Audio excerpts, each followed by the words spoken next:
Dear brothers and sisters, in my last video I opened a can of worm and everybody has been asking me all types of questions and telling me what kind of credentials do I have to declare that we have reached a point of no return and in destroying the earth.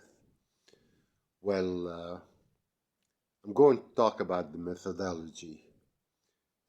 This will probably answer a lot of the questions that you guys have been posing to me. How can I predict that we have reached the point of no return, and how have I been able to predict all the things accurately that has happened? Well, there is a science in Islam, it's called the knowledge of the certain, ilm al-yaqeen, which is basically being able to tell with no doubt what is going to happen. And it is as simple as basically the formula of speed, distance, and time that you can predict things with it.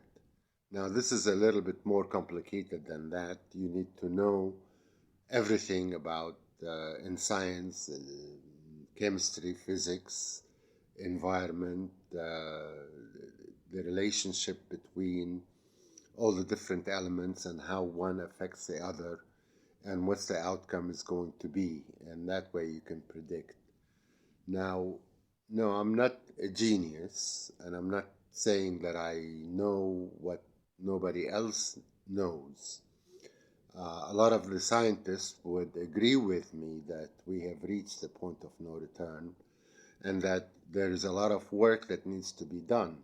Now, a lot of people say, well, there are a lot of scientists and we have technology and we can come up with new technologies that are going to solve the problem, so why are you worried about it?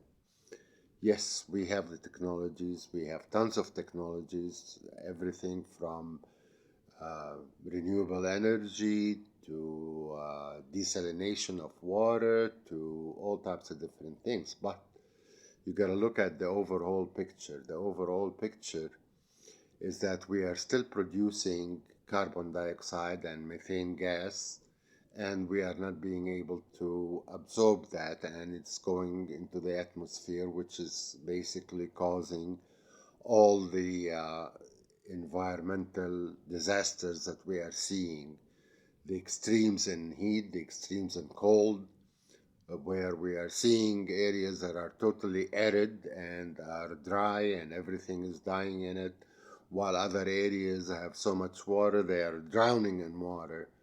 And there is a big imbalance, and this is what we're talking about, the imbalance and how to correct it. Now, yes, we have plans. Every country has been putting plans on how to fight desertation and how to replant and how to do all types of different things, all types of different environmental measures that they should do. And all these studies are sitting on the shelves because they don't have funding, they don't have money to implement them. Let us look at the overall picture. The overall picture is what we have 1.2 billion people that had no water, no clean water, while we have areas that are drowning in water. Let's look at the other areas. We have need for food. We have unemployment worldwide, over 1.2 billion people sitting on their hands because there is no money for them to be doing the things that we need to be doing to save our earth. So basically, the whole problem is about money, freeing the money, basically being able to create sovereign currency, sovereign money that all the countries can put unlimited amount of money in all the different plans and to implement the slowing of what is going on, basically reducing carbon dioxide, absorbing carbon dioxide from the earth, from the atmosphere. There are a lot of measures, a lot of things that we can be doing in cleaning the oceans, cleaning the rivers, cleaning, but we are sitting on our hands because there is no funding. So the whole problem is about funding. The whole problem is about freeing our money, being able to create sovereign money like Egypt did. Each country needs to pass a law for sovereign money where they can print as much money as they want, generate as much money as they want, to put all the plans that they have locally in fighting for the environment.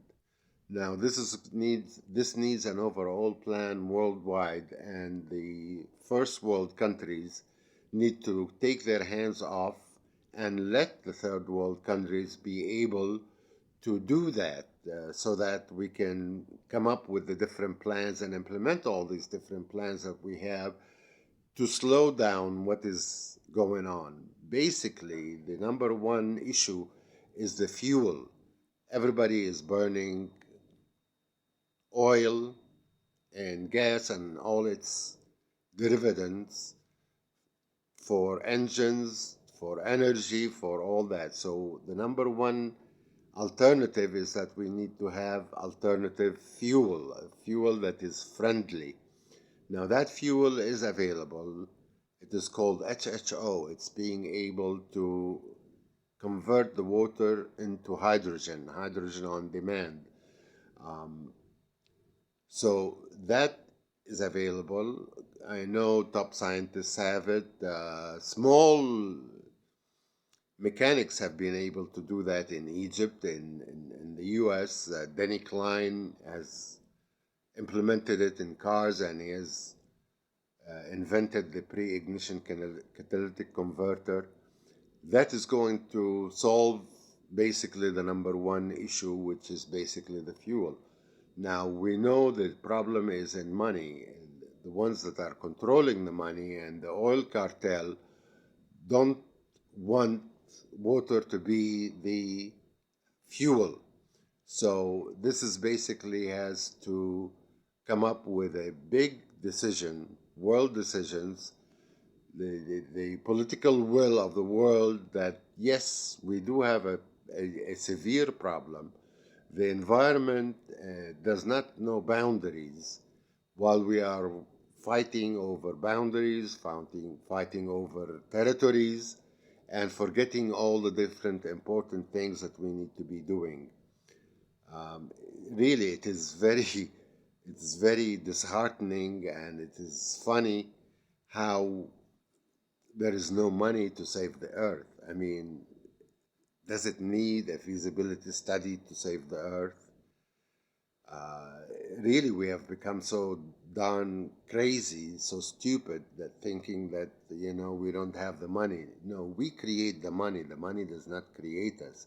So the whole problem is in the countries being able to create their own sovereign money and invest all they can in all the different technologies that they have that are available, basically to change things around.